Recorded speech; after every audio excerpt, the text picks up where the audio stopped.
Futebol sem fronteiras. Jogo jogado dentro do campo e fora dele. Bastidores, economia, política, turismo. O podcast do UOL para quem gosta de futebol internacional e tudo o que vai além de um simples grito de gol.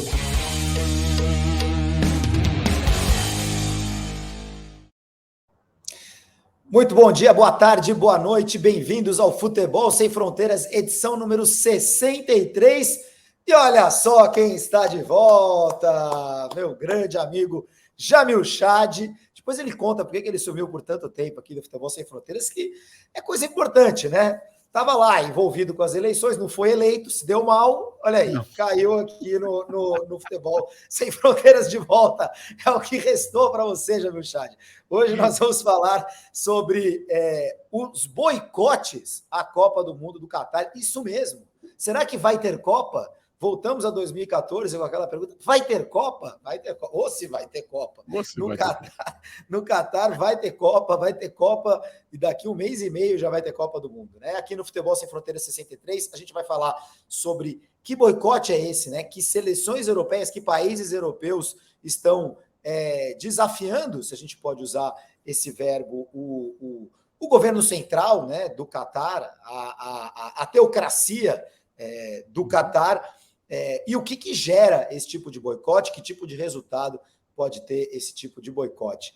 Tudo bom, Jamil Chad? Que bom tê-lo de volta, meu amigo. Grande abraço. Salve, Júlio. Muito bom estar contigo aqui.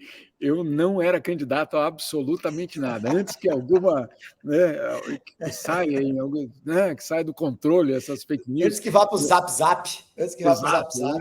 Vocês ouviram falar que o Jamil era candidato? Não. Quem era o laranja por trás do Jamil Chad, né? Aliás, para quem está vendo a gente no canal UOL ou na página do Futebol Sem Fronteiras no YouTube, deixa eu ampliar a imagem do Jamil Chad aqui, ó. Conta para mim onde você está, meu caro. Hoje a gente sequestrou a sala da Assembleia da ONU em Genebra. Eu mandei basicamente limparem a sala, não deixei ninguém entrar, nenhum político, embaixador, nada, para a gente fazer o nosso programa aqui. Tem gente, Júlio, que acha que é fundo falso, tá? Mas então eu vou até ali. Então eu vou até ali e volto, tá? Para a gente. Vai, quero ver. Olha lá, é um fundo falso em 4D, tá vendo? Bom. Só para deixar claro que não é um fundo falso, mas enfim. Você acha que você vai enganar quem com essa tua passeadinha aí? Que legal, né? Quer dizer, tem uma sala geral da Assembleia da ONU em Nova York, mais famosa, né? Porque é onde geralmente acontecem, né? Mas tem uma em Genebra também, grandona aí. Exatamente. Tem várias das reuniões que acontecem por aqui, mas justamente eu escolhi esse lugar porque a gente vai falar de política hoje. Política, exato. Na verdade, sobre o Catar e, claro, essa tentativa aí de boicote à Copa no Catar. Um pouco tarde demais, mas daqui a pouco a gente fala. Bom estar contigo de volta. Legal. Antes da gente começar nosso papo, o Jamil Chad esteve ausente de algumas das últimas edições do Futebol Sem Fronteiras, porque também estava rodando o Brasil. Divulgue o teu trabalho, meu amigo, o teu livro, o teu trabalho. O teu trabalho é dureza, né? Os teus trabalhos, né? Porque já faz um bom tempo que o Jamil Chad é multiuso, homem multiverso. Não, porque a gente estava, eu e a outra, a coautora do livro, nós lançamos um livro no Brasil, em São Paulo, em Brasília, e aí, claro, havia uma espécie de turnê para lançar o livro. O livro chama Ao Brasil com Amor.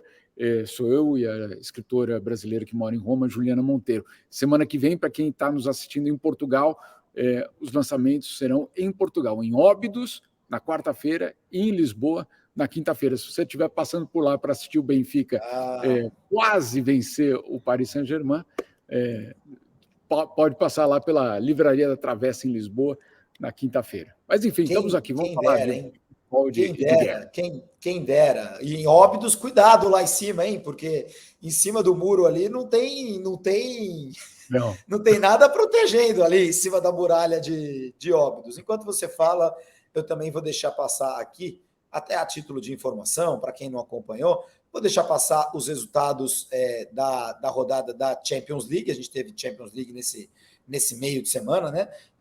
Com alguns resultados incríveis, o Napoli ganhando de 6-1 do Ajax, e até possivelmente a gente vai estar perto desse tema no Futebol Sem Fronteiras da semana que vem. O Barcelona que perdeu para a Inter de Milão por 1-0, roubadaço, hein? Nossa Senhora, prejudicaram muito o Barcelona dessa vez. E na semana que vem, se o Barcelona não ganhar da Inter, meu amigo, o Barcelona estará virtualmente eliminado de novo na fase de grupos da Champions League, o que não é pouca coisa, né? Mas enquanto os resultados passam na tela aqui, Jamil, conta pra gente, que boicote é esse? Quem é que está boicotando a Copa do Mundo do Catar? De que forma que esse boicote vai se dar? Conta um pouquinho pra gente sobre essas notícias que estão pipocando aí na Europa. Vamos tentar reunir todos os movimentos que estão acontecendo aqui pela Europa. O primeiro deles é a decisão de várias prefeituras europeias de não fazer aquilo que a gente já conhece, aquele telão na praça central da cidade para mostrar os jogos da Copa do Mundo.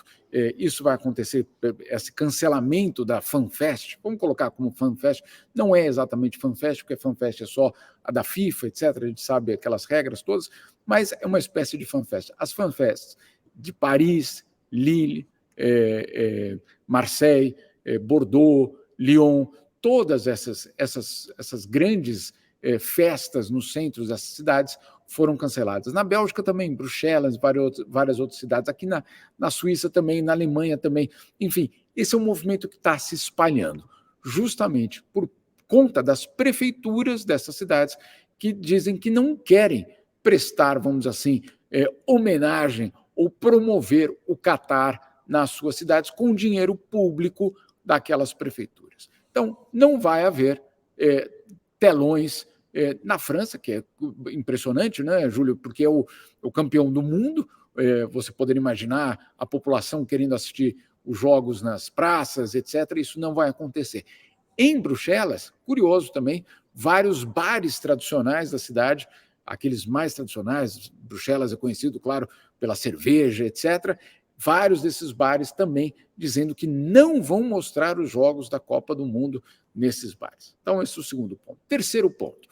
Alguns jornais europeus, inclusive um francês, o Le Quotidien, anunciando, inclusive na capa do jornal, que não enviará uma delegação, ou seja, os jornalistas, sua equipe, para cobrir a seleção da França, cara. A seleção da França, campeã do mundo, tem jornal que não vai mandar, também em protesto contra o Catar. Uma outra decisão bastante importante, aí a gente já está chegando perto das seleções. A Federação de Futebol da Dinamarca, primeiro, anunciou seu uniforme para a Copa do Mundo.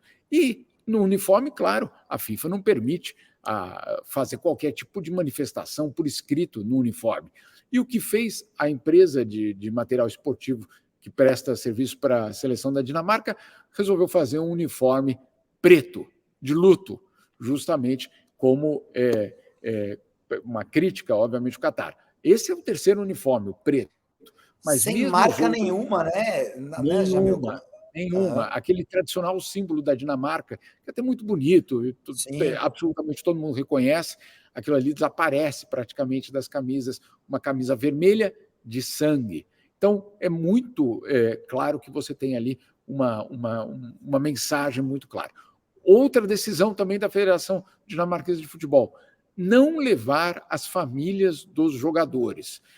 A gente sabe, no caso brasileiro, no caso de outras seleções, tem concentração, é uma coisa fechada, etc. Mas você já acompanhou várias Copas do Mundo, você sabe, Júlio, tem seleção que vai todo mundo. Você se lembra da Holanda, em 2010, o hotel praticamente aberto, os jogadores que saíam, sim, com as suas famílias, etc. As seleções escandinavas também têm esse comportamento de que vai todo mundo. E dessa vez, a orientação da federação é para que as famílias dos jogadores não compareçam ao Catar, para que as famílias dos jogadores não compareçam ao Catar. Então, essa também é uma decisão importante. E aí temos, ao longo aí das últimas semanas, várias personalidades anunciando que tampouco irão ao Catar. Um óbvio, Eric Cantona, né, que disse que não vai ao Catar ver Copa coisa nenhuma, não vai prestar sua imagem, etc., ao Catar. Cineastas, personalidades aqui do mundo da cultura da Europa. E aí, para completar, os políticos. O Catar, óbvio, quer fazer da abertura um grande reconhecimento internacional do seu regime, né? E aí o emir, obviamente, convidou todo mundo.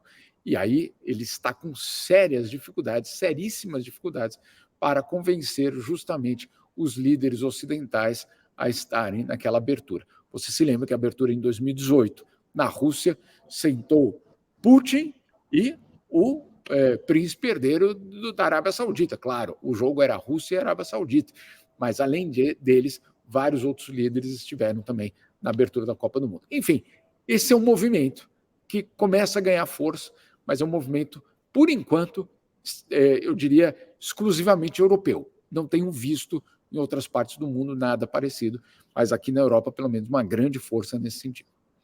Por parte do Brasil, certamente você não verá nada em relação a isso. Agora, eu vou querer conversar com você sobre alguns desses pontos que você levantou, Jamil. Assim, debate pronto, para mim, pelo menos, me parece que a decisão da Dinamarca de jogar com uniforme liso, digamos assim, né, vai chamar muita atenção. Autoridades não comparecerem à cerimônia de abertura, etc. e tal, isso é um negócio que realmente é simbólico. Agora, prefeitura de Bordeaux que não vai botar telão, sinceramente, né? Acho que só prejudica quem mora em Bordeaux, na verdade. Mas, enfim, muitos dos movimentos vindo por parte da França, que já sabe que vai ser eliminada na fase de grupos, Jamil. Presta atenção em mim. Presta atenção em mim. Cumprindo a tradição francesa. Você vai ver. Você vai ver. Não apostem na França campeã do mundo, porque vão perder dinheiro. Mas, Jamil, conta pra gente, até para as pessoas entenderem bem o porquê desse boicote, né? Estou colocando entre aspas, porque quando a gente fala boicote, para mim, assim, boicote no esporte, a gente também vai falar disso, mas me lembra, sei lá, Olimpíada de Moscou em 80 e Los Angeles em 84. Várias seleções que não foram, várias delegações, vários países que não foram na época de Guerra Fria, a Olimpíada da União Soviética, na época, a Olimpíada dos Estados Unidos, né? Um boicote, cara, estou boicotando, não vou ao teu evento. E não vai acontecer isso na Copa do Mundo, né? Enfim, é um boicote. A palavra é essa mesmo, não tem como usar outro boicote, mas não é que ninguém vai deixar de participar da Copa. Mas o que o Catar faz? Porque o futebol e seleções e países e delegações já visitaram muitas ditaduras pelo mundo para disputar competições, né? Várias, não são poucas, né? Nunca ninguém teve muito problema com isso. Inclusive a Copa de 2018 na Rússia, né? Inclusive a última, né? Que era em uma ditadura ainda que disfarçada ali, tem eleições supostamente livres e tal, mas é uma ditadura, é uma autocracia ali que o Putin estabeleceu na Rússia já há alguns anos, e ninguém teve problema com isso. O que o Catar faz, o que se faz no Catar, que gera, né, que tipo de violação é cometida, que gera esse tipo de reação, mesmo que tardia, por parte da Europa? Olha, Júlio, a tua pergunta é excelente, porque claro que existe uma grande hipocrisia nisso. Porque se você for contar com essa regra, o que é que foram fazer os países na Olimpíada na China em 2008?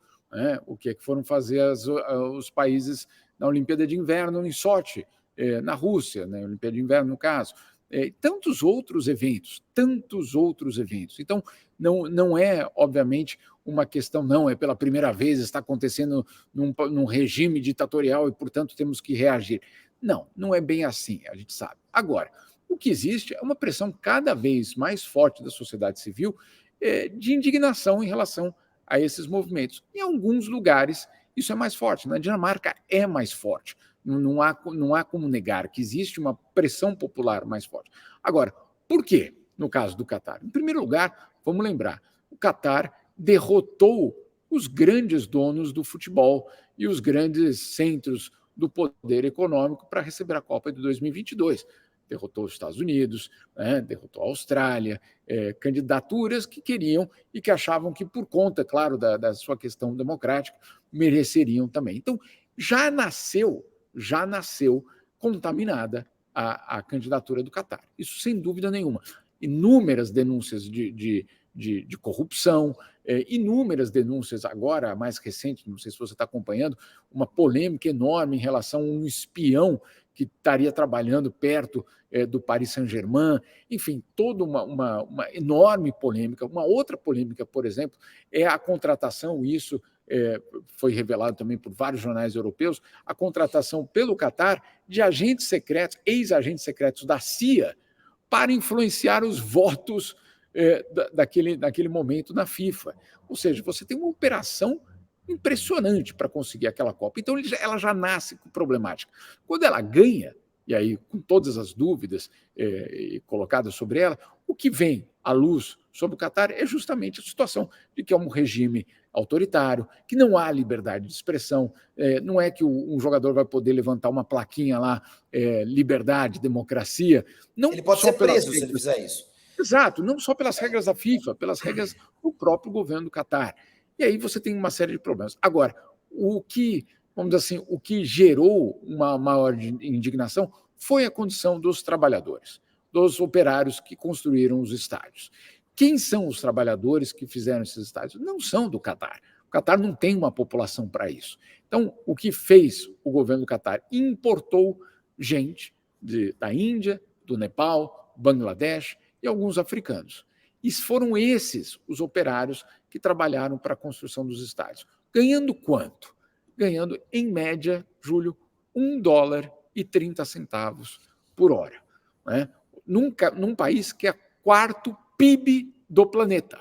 O quarto PIB do planeta pagando, basicamente, miséria para esses operários. Não termina por aí. Alguns morreram, né? Falta de segurança do trabalho, alguns morreram, né? Muitos operários morreram. Muitos morreram.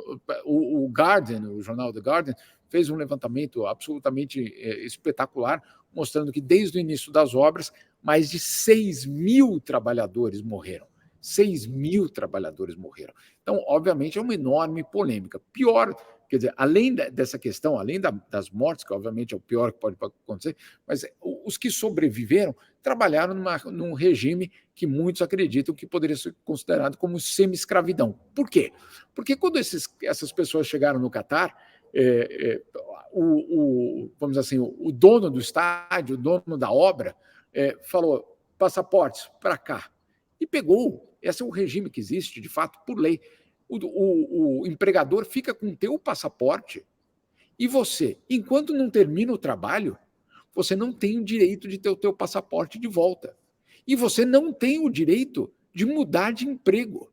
Então, Júlio, olha só, você vai trabalhar, né, para a construção do estádio da abertura da Copa do Mundo, chega lá, descobre que você está trabalhando com 50 graus na cabeça, 10 horas por dia sendo pago, uma miséria, e você descobre que você não pode voltar para casa, porque o teu passaporte está confiscado pelo empregador, e você descobre que você não pode mudar de emprego. Eu vou trabalhar ali no McDonald's. Não, você não pode. Então, essas condições, obviamente, foram bastante polêmicas. O Catar disse, olha, vamos pensar aqui e tal, lá, faz, se eu não me engano, um ano e meio, falaram, olha, vamos acabar com esse sistema. Claro, os estádios já estavam prontos. Né? Quando eles terminaram com o sistema, o estádio já estava pronto e ficou tudo bem. Agora o Catar pode dizer, olha, a Copa nos ajudou a modernizar a nossa lei trabalhista. Sim, está ótimo, mas para vocês construírem tudo isso, vocês construíram com base nessa semi-escravidão. Então, isso tudo leva a uma polêmica gigantesca, sem contar, não vou entrar nisso hoje, porque não vai dar tempo, na questão ambiental. Estádios com ar-condicionado no meio do deserto, etc, etc. Aí é um outro debate ainda mais complicado. Ô, Jamil, me chama a atenção, porque quando no começo do nosso podcast hoje, você falou o primeiro ato de boicote, né? Vamos chamar assim, você citou várias prefeituras francesas, né? Várias prefeituras de cidades francesas que vão boicotar a Copa ao ignorá-la, digamos assim, e não divulgar o Catar para o mundo. Né? E o que está acontecendo por lá. Agora me chama muita atenção porque o Catar tem um time de futebol, né? E esse time de futebol fica na França, fica em Paris, e é o Paris Saint-Germain, né? O Catar, na sua estratégia de sports washing, né, de limpar a sua imagem para o mundo, etc., normalizar, né, a autocracia que é implementada lá no país. O Catar, além de corrida de Fórmula 1, isso e aquilo, ele comprou um clube, que é o PSG, que é um dos clubes mais ricos da Europa, e tem no Emir ali, o Emir não, mas no emissário do Emir, né, que é o Al-Khelaifi, alguém que faz parte, inclusive, do comitê da UEFA, né? Exato. É uma pessoa super importante e influente aí na Suíça, de onde você fala. Então, que papinho, né? Que papinho. Vamos boicotar a Copa no Catar, mas o PSG, o clube da capital aqui, pode continuar sendo do Catar, de boa, tá tudo certo. Por isso que é uma enorme hipocrisia você achar que você está fazendo algo para transformar a situação daquele trabalhador, porque, obviamente, não só foi aceito que o Paris Saint-Germain fosse uma equipe do Catar, mas não é só isso, como você colocou, o Catar hoje faz parte da estrutura de poder do futebol europeu. É isso que aconteceu. O Catar comprou o seu caminho para fazer parte. Agora, você imagina, você é do Conselho Executivo da UEFA, você, Estado do Catar, né? O próprio Estado.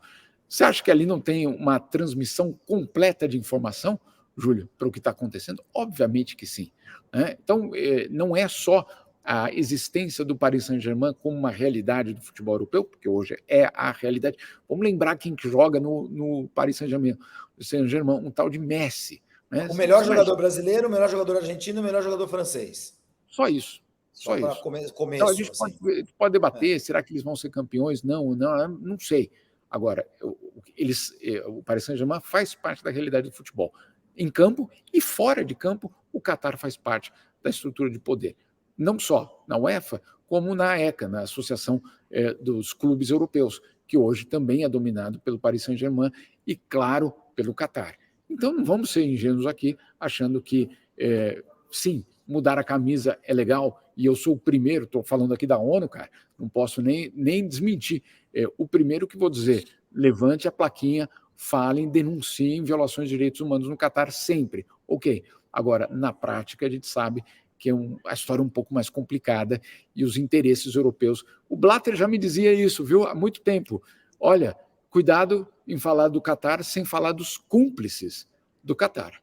E os cúmplices do Catar, que ele queria dizer, eram os europeus. Eram justamente os europeus que tinham aceito essa entrada do Catar como parte da realidade do país no futebol e fora do futebol.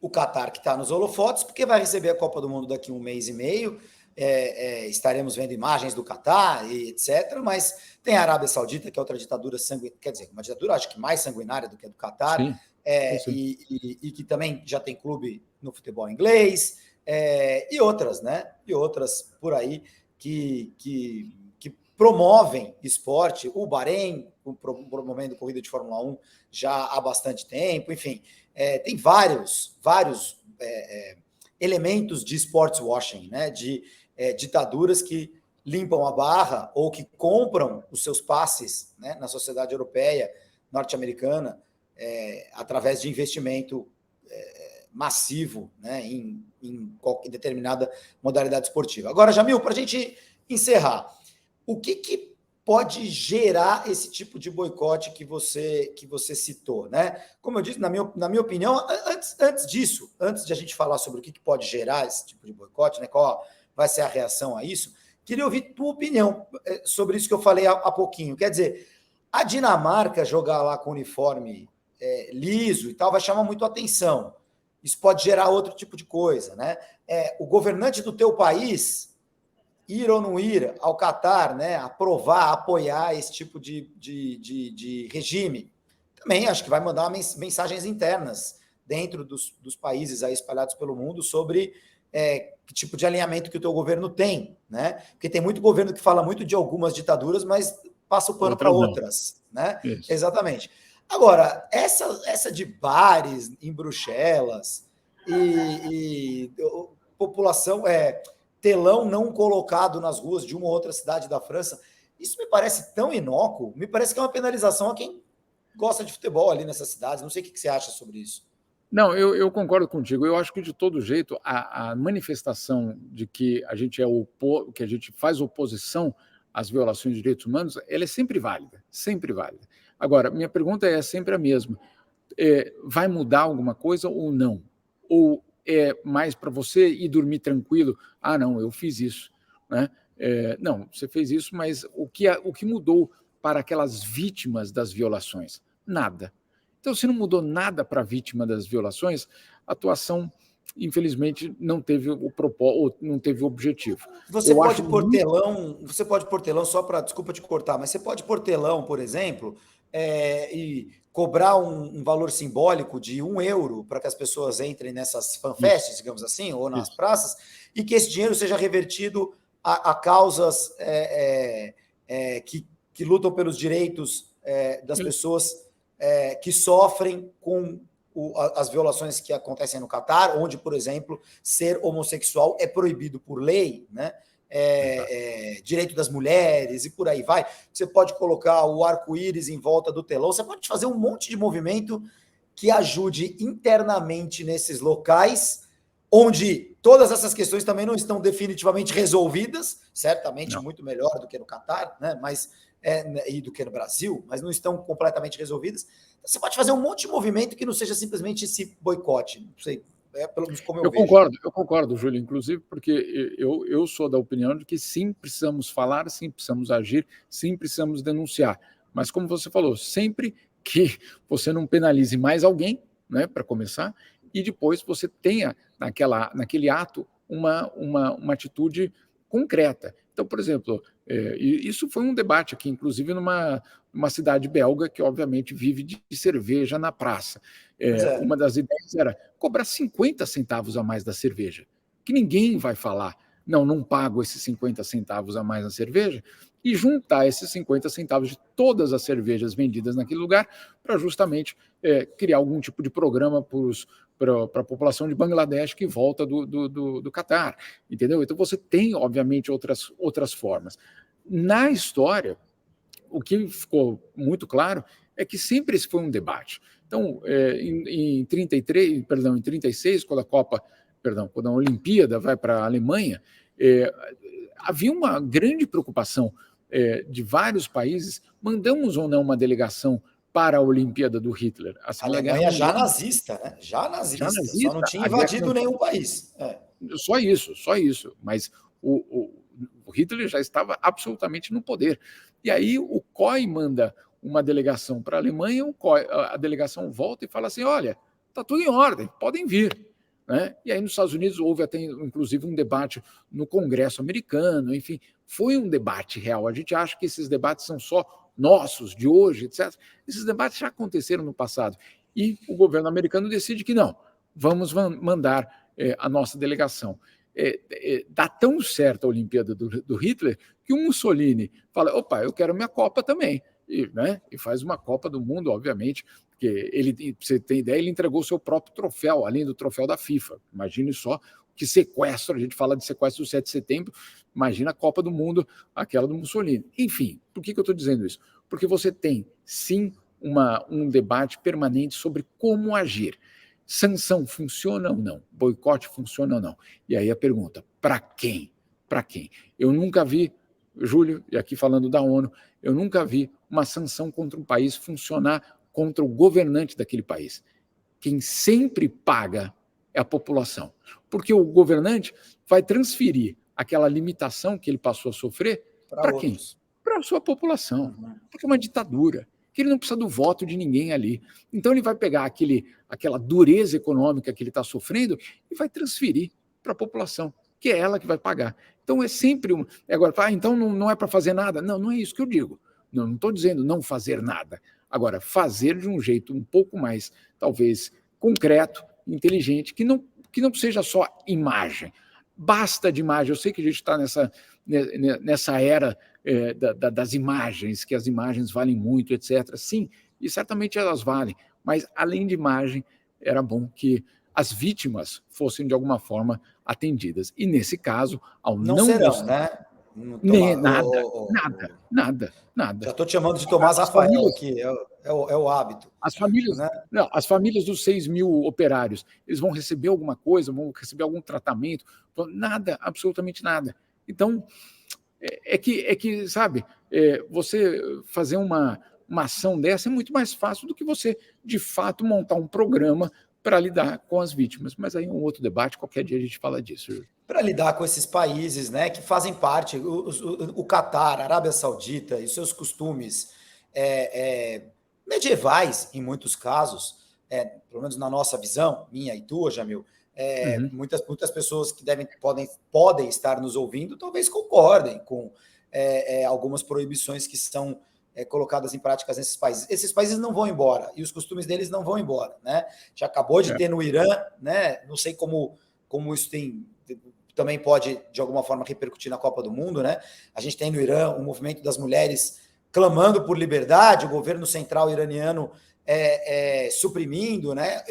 Esse tipo de coisa precisa ser resolvida internamente, pouco a pouco, mas claro que algumas ajudas de fora, ajuda mesmo, né? Não forçação de barra, podem ser úteis, né? Agora, o Catar, aliás, tem 3 milhões de habitantes, e desses 3 milhões de habitantes, mais ou menos 300 mil, só 10% da população são nativos ali do Catar, né? O Catar é um enclave ali do Golfo Pérsico, onde está cheio de petróleo, cheio de dinheiro, e tem uma família real lá que domina tudo, que determina tudo que vai acontecer no país. Se a família real determinar amanhã que também todo mundo tem que ser gay, todo mundo vai ter que ser gay, entendeu? Os caras decidem o que eles querem decidir e, obviamente, mais em função das leis islâmicas, né? É um país regido por leis islâmicas, ainda que seja um dos mais abertos entre todos os outros. Para acabar, Jamil, você acha que vai ter algum efeito prático? Vai ter algum efeito... Você já falou sobre os trabalhadores, né? Não deve ter nada prático em relação a eles. Mas você acha que, de repente, lá no Catar, a polícia, o governo, vão pegar mais leve, até para não mexer tanto, mais nesse vespeiro, com torcedores que passem um pouco da linha, do ponto, que de repente bebam publicamente? Beber é proibido publicamente no Catar, comprar bebida católica lá é algo controlado, né? Contado, inclusive. Você acha que pode ter algo prático nesse sentido lá na Copa do Mundo, para quem for ao Catar? E você acha que esse tipo de movimento, tipo a da Dinamarca, pode gerar uma bola de neve de outros movimentos, outras seleções? Olha, Júlio, o que eu tenho ouvido, inclusive de gente dentro da FIFA, é que o Catar vai estabelecer algum tipo de linha vermelha não declarada. Até aqui vocês podem ir. Mais do que isso, a gente vai ter que tomar alguma ação. Agora, essa linha vermelha de tolerância, vai haver algum tipo de tolerância, mas uma tolerância, não imaginem que vai ser o centro de Frankfurt, na Copa de 2006, que você se lembra muito bem, a festa que era, nada daquilo. Ainda bem que eu não bebo em Copa do Mundo. Eu também não, exato. Então, mas você se lembra da festa, você se lembra dos outros bebendo, eu digo, né, no caso. E no Brasil, aqui, pô, na Vila Madalena, pelo amor de Deus, que virou a Vila Madalena aqui em 2014. Ou na Lapa, no Rio de Janeiro também. Eu também não fui nenhuma vez. Não fui nenhuma vez, mas não fui. Enfim, a verdade é que algumas situações dessas não vão poder acontecer. Agora, vai gerar uma bola de neve? Eu, sinceramente, acho que é tarde demais para esse tipo de boicote, de ação. Isso tinha que ter sido feito lá na escolha e não agora. Lá na escolha, lógico. Não agora. Há 12 anos isso. Todo mundo sabe que isso aconteceu há 12 anos. Você não vai, faltando um mês e meio, falar, opa, agora eu não aceito. Você sabe que nada vai mudar, você sabe que não vai ter. Mas, enfim, eu acho que, apesar disso tudo, nós temos que aproveitar agora a Copa do Catar justamente para falar de violações de direitos humanos, só para deixar claro que aqueles estádios espetaculares, aqueles templos do futebol, etc., eles têm sangue também. Então, só para deixar muito claro, para o torcedor ser informado do que é que aconteceu e por que aquela Copa do Mundo está acontecendo lá. Aquele movimento das braçadeiras dos capitães com a bandeira do arco-íris, né? Estava sendo falado por Kane, né? Seleção da Inglaterra, várias seleções importantes da Europa, o Neuer na Alemanha. A FIFA vai deixar? Como é que ficou aquilo lá? Ainda não está nada claro isso, viu? Porque houve essa discussão, uma discussão real, e depois isso, eu diria, desapareceu. Braçadeiras com as cores do arco-íris, né? Que são o símbolo da comunidade LGBT. Tem mais algumas letras aí, eu nunca sei. Desculpem, peço desculpas. Mas, enfim, então, quer dizer, a FIFA ainda não. Nem proibiu, nem permitiu. Não, ainda não. Essa orientação ainda não chegou, mas, obviamente, a gente já sabe que, por exemplo, ajoelhar vai ser um problema no que se refere aos atos contra o racismo, um pouco já indicando, pessoal, agora é Copa do Mundo, nada de protestos sociais. Basicamente, essa era uma mensagem. Vamos ver se isso vai colar. Vamos ver. Muito obrigado, Jamil Chad. Bem-vindo de volta. Pode abrir as portas aí da Assembleia Geral. Os caras estão batendo lá, pedindo perdão. Não, deixa a gente trabalhar aqui. Jamil, já deu aí teu horário. Pô, a gente precisa trabalhar aqui, a gente precisa resolver os problemas do mundo. Olha, a discussão agora que vai começar é sobre as violações de direitos humanos na China. E a China está fazendo escarcéu para dizer, de jeito nenhum vocês não vão falar disso aqui, é assunto interno meu. Um abraço para vocês, vão cuidar dos seus países. Enfim, vamos ver o que vai acontecer. Cada um cuida do seu, que é o que muito se faz nessas organizações de nações não tão unidas assim sobre alguns temas. Obrigado, Jamil, bom trabalho. Um grande abraço para você que nos acompanha no canal UOL, na página do Futebol Sem Fronteiras no YouTube. A gente volta na semana que vem com mais bastidores, o jogo por trás do jogo. Tchau, tchau. Futebol Sem Fronteiras. Jogo jogado dentro do campo e fora dele. Bastidores, economia, política, turismo. O podcast do UOL para quem gosta de futebol internacional e tudo o que vai além de um simples grito de gol.